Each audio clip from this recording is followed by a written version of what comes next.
Hello everybody, welcome back to another video, and I'm the iTunes fanboy. In this video, I'm going to be going over the third generation iPod Touch. Now, the third generation iPod Touch was released in 2009 in 32GB and 64GB capacities, and unlike the iPod Touch that preceded it being the second generation and the iPod Touch that succeeded this being the fourth generation, this does not offer an 8 or 16GB capacities.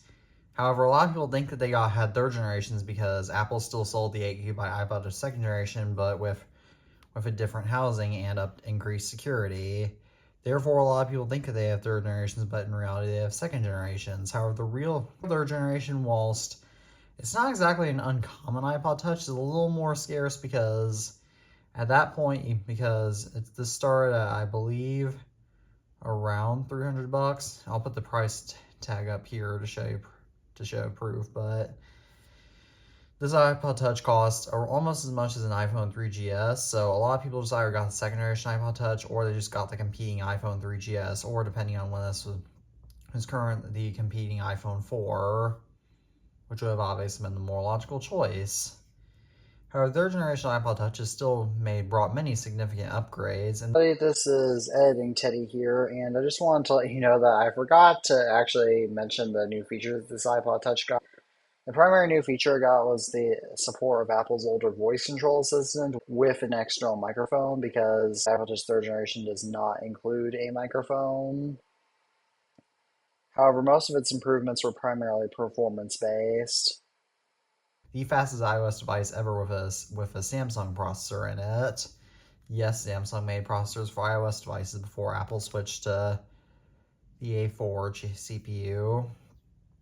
And more importantly, this is one of the last iOS devices without a camera, and the last iPod Touch without a camera, although interestingly enough, a prototype of this actually featured a camera right here.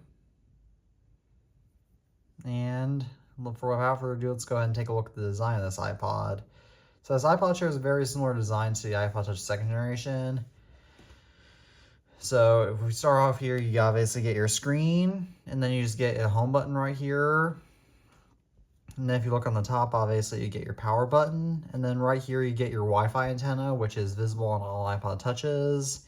Right here you have the Apple and iPod logo alongside 32GB storage label, and you have your Chrome back, which is infamous for scratching. Then down here you have your the 30-pin dock connector, which was standard on all Apple devices back in 2009, and the headphone jack. And on the side you have nothing.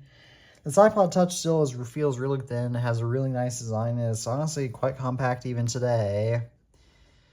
Now this iPod Touch runs up to iOS 5.1.1, which is what you'll typically receive these on, and these go for around 20 to 30 bucks, maybe a little over that.